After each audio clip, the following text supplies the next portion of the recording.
अगर जिंदगी को जिंदा बनाना है तो प्रॉब्लम्स फेस करने के लिए तैयार रहो, और जिंदगी को मुर्दा बनाना है तो जहां पर हो वहीं पर पड़े रहो। मैंने सुना है कि एक बगीचे में एक छोटा सा फूल था, एक घास का फूल, जो एक दीवार की ओट में दबा हुआ जीता था।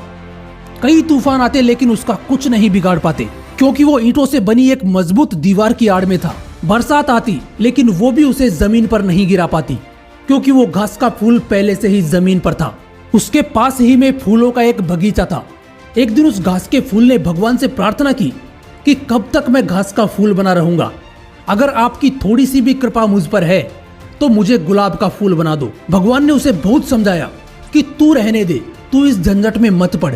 गुलाब के फूल की तो बड़ी तकलीफें हैं। जब तूफान आते हैं तो गुलाब की जड़ें भी उखड़ी उखड़ी हो जाती हैं, लेकिन तू तो मस्त रहता है।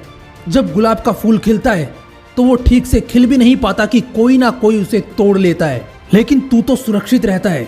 और जब बरसात आती है तो गुलाब की पंखुड़ियां बिखर कर जमीन पर गिर जाती हैं। इसलिए तू इस झंझट में मत पड़, तू बहुत सुरक्षित है। उस घास के फूल ने कहा कि मैं बहुत दिन सुरक्षा में रह लिया, अब मुझे झंझट झेलने का मन करता है, मुझे चुनौतियों का सामना करना है। आप बस मुझे भी गुलाब का फूल बना दो, सिर्फ एक दिन के लिए ही सही, 24 घंटे के लिए ही सही। आस पड़ोस के घास के फूलों ने उसे समझाया कि इस पागलपन में मत पड़। हमारा अनुभव कहता है कि हम जहाँ हैं बड़े मजे में हैं। उस घास के फूल ने कहा कि मैं कभी सूरज से बात नहीं कर पाता, मैं कभी तूफानों से नहीं लड़ पाता, मैं कभी बरसात नहीं झेल पाता। तो उसके पास के फूलों ने कहा कि पागल, जरूरत क्या है, हम ईंटों की आड़ में आराम से जीते हैं। ना धूप हमें सताती है, ना बरसात हमें सताती है, और ना ही तूफान हमें छू सकता है। लेकिन वो घास का फूल नहीं माना और परमात्मा ने उसे वरदान दे दिया।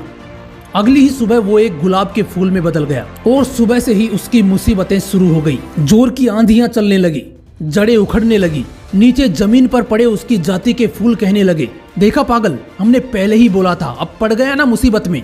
दोपहर होते होते सूरज ने अपनी तेजी दिखाई, वो गुलाब का फूल कुम्हलाने लगा था। बरसात आई तो पंखुड़ियां नीचे गिरने लगी, और कुछ देर बाद जोर की आंधी और बरसात की वजह से उसकी जड़ें उखड़ गई। वो गुलाब का पौधा जमीन पर गिर पड़ा। जब वो जमीन पर गिरा तो वो अपनी जाति के घास के फूलों के करीब था। उन फूलों ने कहा कि पागल, हमने पहले ही कहा था, तुमने बेकार में ही अपनी जिंदगी गंवाई है, बेकार में ही मुसीबतें पाल ली। हमारी पुरानी सुविधा थी, माना कि पुरानी मुश्किलें थी, लेकिन सब आदि था, परिचित था, साथ साथ जीते थे, सब ठीक थे। उस मरते हुए गुलाब के फूल ने कहा, बेवकूफों, मैं तुमसे भी यही कहूंगा कि जिंदगी भर ईंट की आड़ में छिपकर कायरों की तरह जीने से बेहतर है चुनौतियों का सामना करते हुए मर जाना। मैं तूफानों से लड़ लिया, मैंने सूरज की गर्मी झेली, मैं हवाओं से जूझ लिया।